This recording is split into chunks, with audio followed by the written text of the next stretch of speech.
أعوذ بالله من الشيطان الرجيم بسم الله الرحمن الرحيم وليستعفف الذين لا يجدون نكاحا حتى يغنيهم الله من فضله والذين يبتغون الكتاب مما ملكت أيمانكم فكاتبوهم إن علمتم فيهم خيرا وآتوهم من مال الله الذي آتاكم ولا تكرهوا فتياتكم على البغاء إن أردنا تحصنا لتبتغوا عرض الحياة الدنيا ومن يكرههن فإن الله من بعد إكراههن غفور رحيم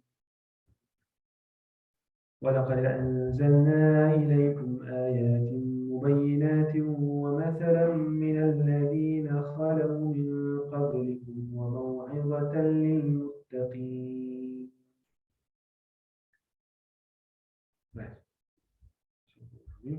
We were busy with verse number 32, 33 last week, sorry. There was something I wanted to mention on verse number 32, which I think I had forgotten to mention, right? The first thing is that, what do we translate the word ayama as? Excuse me?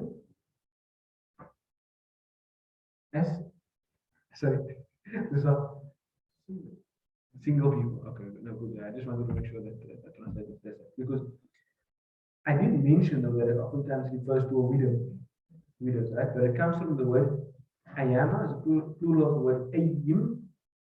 I think I did mention that. It primarily refers to single females, but it can refer to any single person. Right. Let me just get this here quickly. The man who has no wife, no husband. Yes. Okay. Besides. Yeah. Right. And we said all of this was to promote the idea of chastity on a societal level. So marriage is the means to preserving chastity on a societal level. Now, what is the ruling of nikah?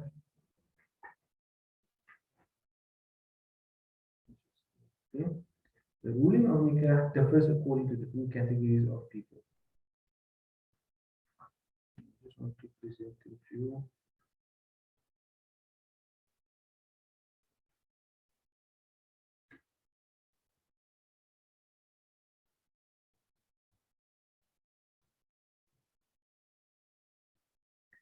Okay. That's if somebody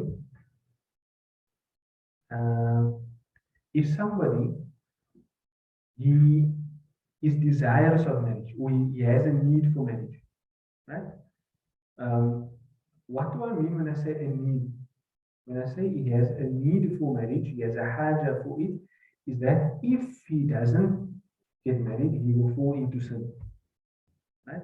What does it mean that he falls into sin? When I say falls into sin, most people's mind the idea comes he commits zina.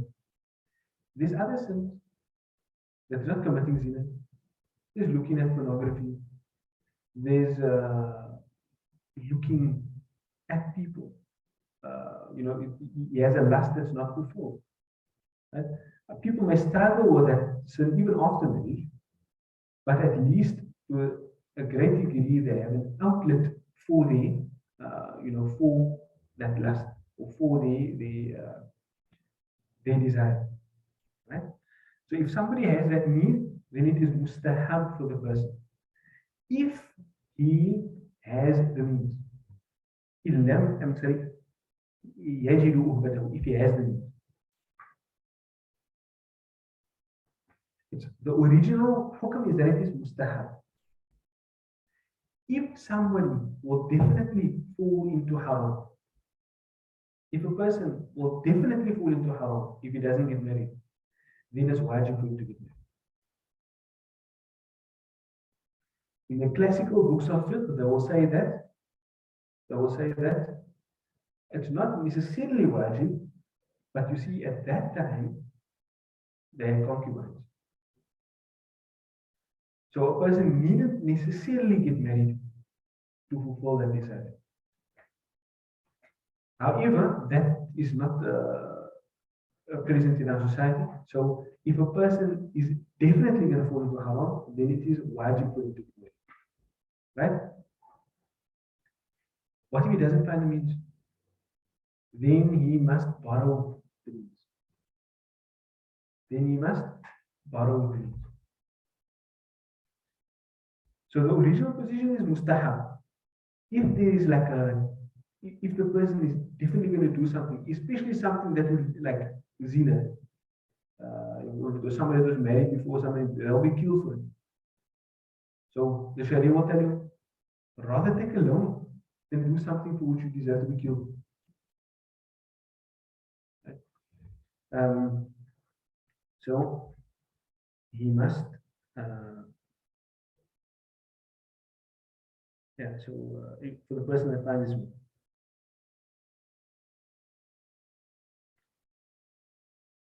What does it mean when the scholars say he has the means?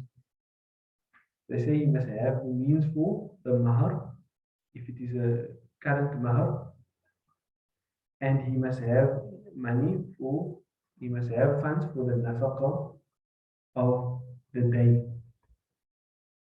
Right?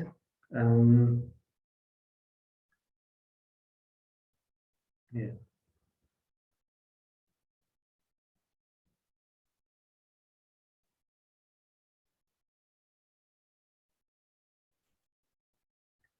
Now, like in our society, that sounds like the most absurd nafaqah of the day.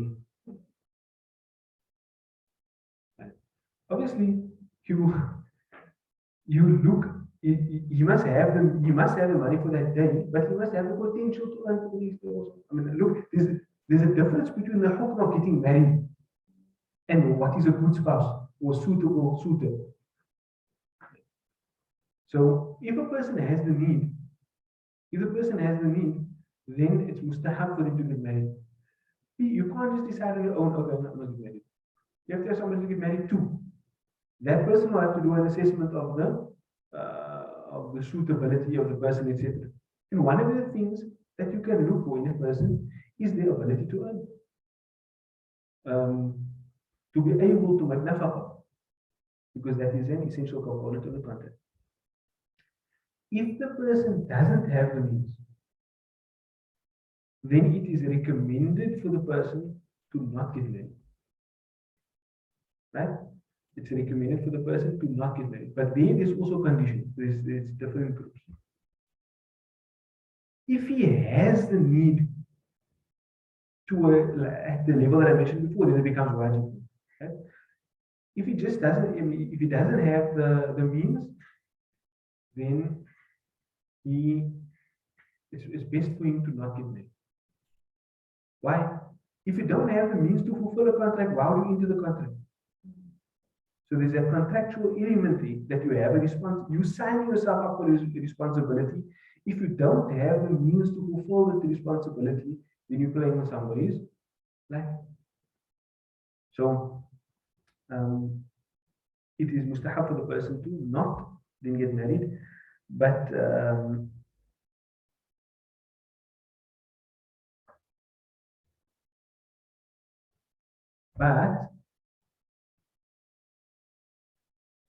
what must the person do? The person must fast. It's mustahab then for the person to fast to curtail the shahwa. If I said it's mustahab for him to leave getting married. If a person doesn't have the means, then it's best for him to not get married. But if he doesn't have the means and he doesn't have a need, then it's makruh for him to get married. Understand?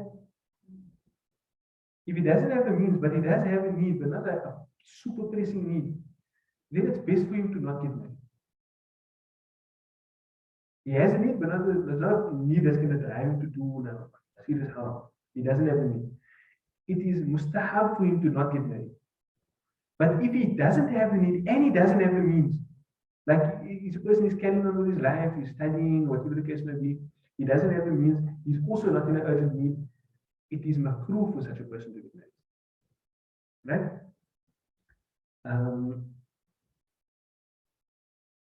But if he does have the need, then it's not makruh. It's just not the best thing for him to do. Yeah. But what would be best for the person is it's better for them to engage in ibadah.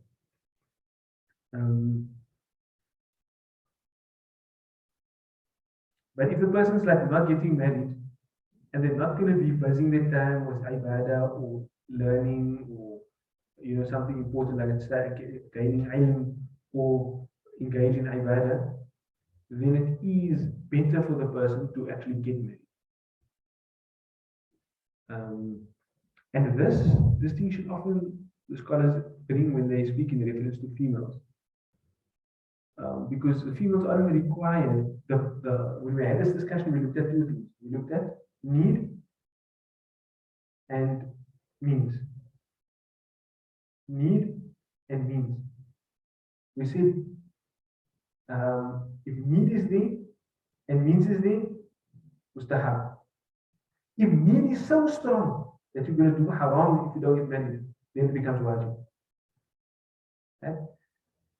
We don't have to look too much at means. You have to go about. You still have to have means, but well, if you don't have means and you have a need, then it's not makruh for you to get married, but it's not the best thing.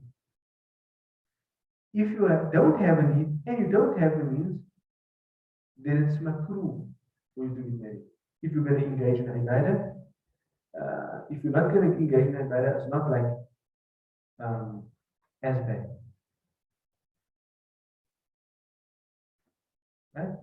Now, when we speak in relation to a female, the female doesn't have the whole, the factor of means. She doesn't have the factor of means because the financial responsibility all falls on the man.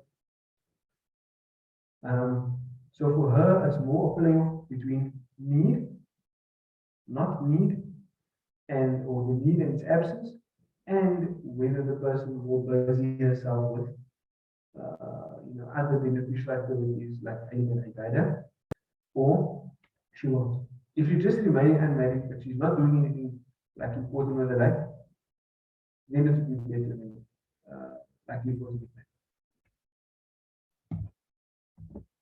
That's why Islam looks at it. The fuqaha have given the hukam about it. There's another factor that comes into play, right? And that is there's the two single people and what hukam applies to them in relation to marriage. But then there's also their awliya and their seniors in society and what hukam applies to them in relation to marriage. And in the previous verse, we said that the address was to more to the awliya, وَأَنْكِحُوا الْأَيَامِ. Not that they must just get married, speaking to the guardian, right? And then it's important to know, especially a male, he can be guided and stuff like that, but he doesn't actually need the involvement of a wali, right? It's obviously wise of him to have the approval of his parents and all of those things, but he doesn't need that. Whereas for a female, she does require the permission of her wali. But the wali, he doesn't have a privilege without a responsibility. It's actually his responsibility to look for a spouse. And obviously to present those options to his daughter, in most cases, or the brother to his sister.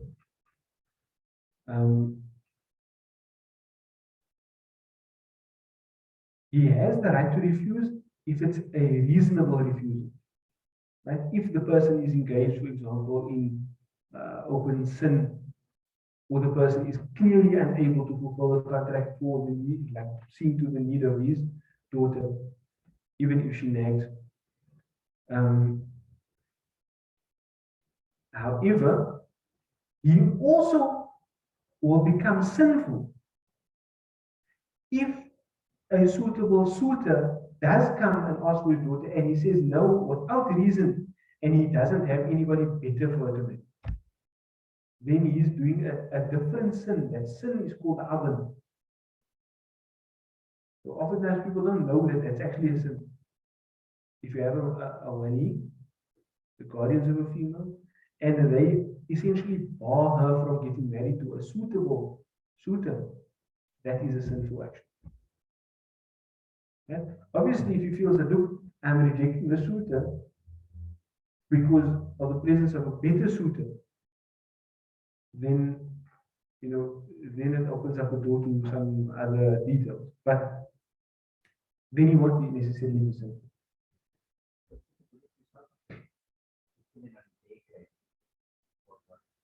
Look, the Sharia has considerations for suitability. Sometimes more than we think. For example, financial standing, financial norms or expectations of a person, vocation, um, family, family setup. That might include also like cultural expectations of a family. That can include universal.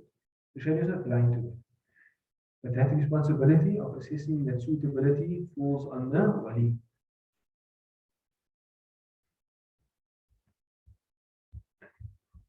And the female always has a wali. If it's not her father, then it will be her father's father. Or it will be, it will go to, it could be from the perspective of Ubuwa, father, or it can be from the perspective of brotherhood, or it can be from the perspective of unclehood. All of those could serve as awliya. Obviously, there is a sequence there as well. But if she doesn't have, like for example, a female becomes Muslim and the rest of her family is all non-Muslim, she doesn't not have a wali. The Khalifa or the Hakim is supposed to stand in the place of her wali. Right? So the Hakim would stand in the place of her wali. And for ease, many societies have adopted a number of options. Not just options that have adopted it, the fiqh speaks about these options in the absence of a wali via familial relationship. Right? Either the original position is supposed to go to the hakim, but what if there's no established hakim with tanfeed? Then there's different options. The one is that somebody gets appointed as an ad hoc hakim. Right? But then he has to have the qualification and the knowledge of the law to do that. You can't just go appoint a random person and you be the hakim person. Right? Another option is tawliya. The female identifies somebody that has suitable shafaqa or suitable key for her needs, and then she appoints that person as her wife for that nikah. Right? And that person still has to fulfill his responsibility in that regard. So usually what happens is they would appoint the imam. The imam would get appointed. Usually when the father's there and then he lets the imam conduct the nikah, he's making the wali he's making the imam is wakil. Not is wali, is wakil. But when I'm speaking about if a female doesn't have a wali, and she doesn't have access to the hakim, then she can appoint somebody as her wali. Right? A wakil is just somebody that can effect a contract on your behalf, an agent. A wali is a guardian. It's a different thing.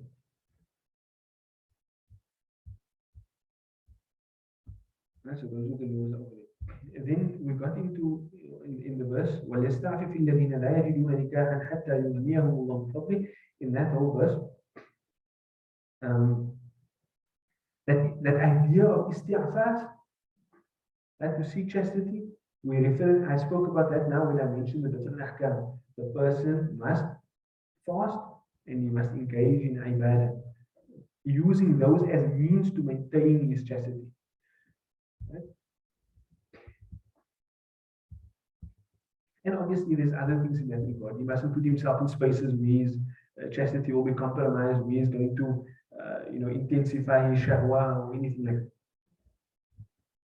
that. Yeah. Then we spoke about the mukatab. We spoke about the slave buying the freedom, right? That you should, give them money. I also wanted to mention that the mukatab is one of those people that can also receive from zakah. وَفِي الرِّقَابِ.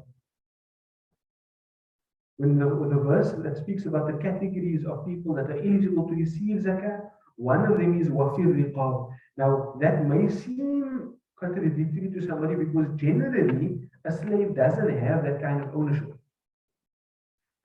Right? They have they have like a very weak ownership.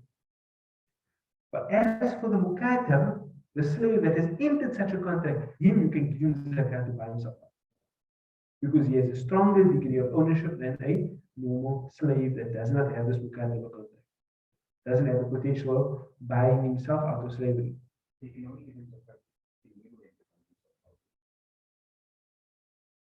Well, if they're going to be a miskin after that, then they may be eligible to receive from zakah again. But that's a different purpose. Here, you give them zakah to purchase their freedom. So when I was speaking about Islam opening the doors to freedom or like closing of the doors to slavery, this is one of those means. That number one, Islam encourages the contract of mukataba. If a slave wants to get out of it, let him get out of it. Right? If you see that capability in a person, give them the contract of mukataba. Then not just is the Sharia saying give him the contract of mukataba. He gets a contract of mukataba and the Baitul Mal gives him money also. So it's enabling him on more than one account to actually exit from that. Right? So وَآتُوا مِنْ مَالِ اللَّهِ الَّذِي آتَاكُمْ ولا تكرهوا فتياتكم على البغاء إن أردنا تحصنا لتبتغوا عرض الحياة الدنيا ومن يكرههن فإن الله من بعد إكراههن غفور رحيم. Then on that point of the ikrah of the fatayat, I mentioned we have the idea of this the mafhum al-muwafaqa, or sorry, firstly this is now a point of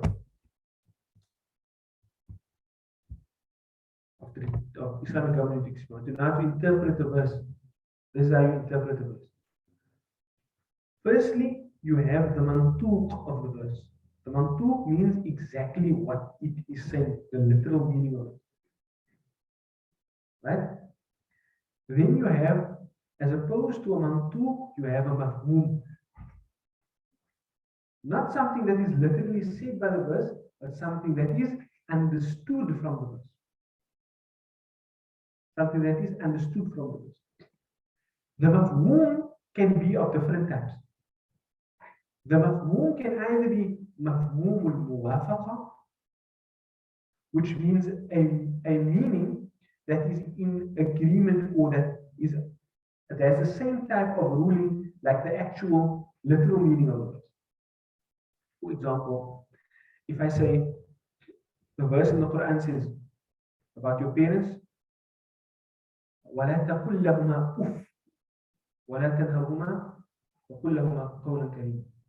The verse says, do not say uf.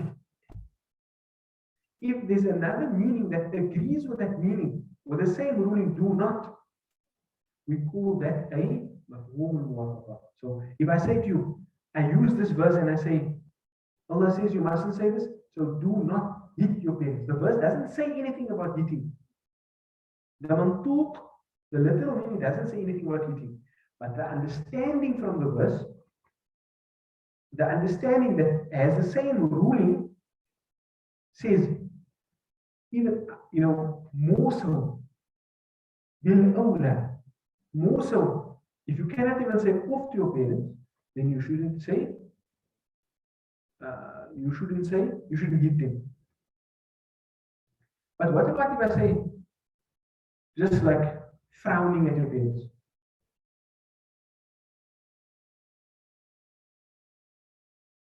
Does the verse clearly say anything about that? Is it a meaning that can be understood from the verse? Yes. Is it more so like not hitting them? No, there's less action than a oof. But it's still a meaning that's in accordance with it. That is mafhum muwafaqa, that you can also understand from the verse. Then you have mafhum mukhalafa, the opposite meaning of something of a verse. So here I say the mafhum muwafaqa has the same ruling. Do not frown. So the verse is do not say oof. That's the mantuq. A mafhum that has the same ruling. Do not hit. Do not frown. Right? But now what about something that will have the opposite ruling? Like if I say to you, smile at them.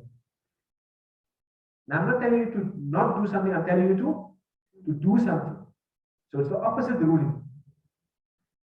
So can I say from this verse, looking at this verse, Allah is telling you to be kind to your parents. It's also a valid understanding to derive from. That's what we call the mafhumul mukhalafa. The opposite understanding, if you want. From this opposite understanding is not the best translation of it. But it's giving a ruling opposite to what the verse is saying. The verse is prohibiting. Now we are encouraging. Right? But it's still a meaning that's derived from the verse. That we call the mafhumul mukhalafa. Because it's making mukhalafa, opposing the ruling of the verse. But it doesn't mean it's opposing the verse. It's an understanding derived from the verse that has an opposite ruling. Not prohibiting now it is encouraging. Right? Can we always understand and accept the mafhum al-mukhalafa of a verse? No. Listen to me clearly. We cannot always accept it. Can we generally, oftentimes accept it? Yes. But can we always accept it? No.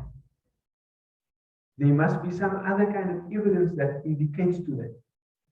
So, for example, in the verse that speaks about don't say oof to your parents, you take the mantuq, the literal meaning, you take the mafhum al-muwafaqa that says don't hit or don't frown. You can also take the mafhum al-mukhalafa, be kind to your parents, smile at them, speak nicely to them.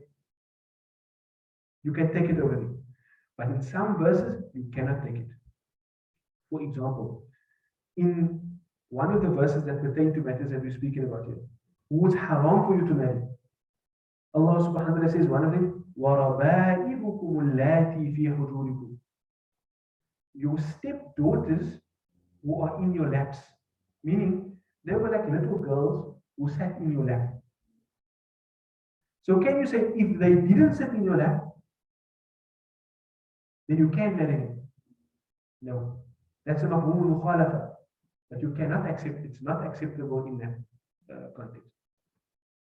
Similarly here, if the slave girl is okay with,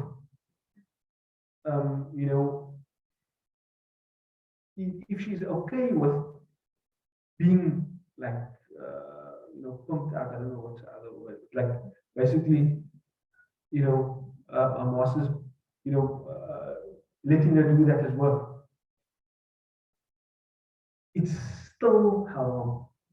So that's at mafhumul. So I did mention that last week, but what I wanted to do today is give you that breakdown of the various understandings that you can derive from a verse, very systematically. You have the mantuq, you have the mafhum. You have the mafhum al-muwafaqa, you have the mafhum al-mukhalafa. Right? Those are different understandings that you derive from a verse. And in terms of that mafhum, sometimes we accept, sometimes we don't accept. Right? And I think that this is the end of the section. The next verse is the end of the section. So I think maybe we'll just be like, okay, we'll do that next week, inshallah. We're in there for now. وجزاكم الله خيرا. آخر دعوانا الحمد لله رب العالمين. السلام عليكم ورحمة الله وبركاته.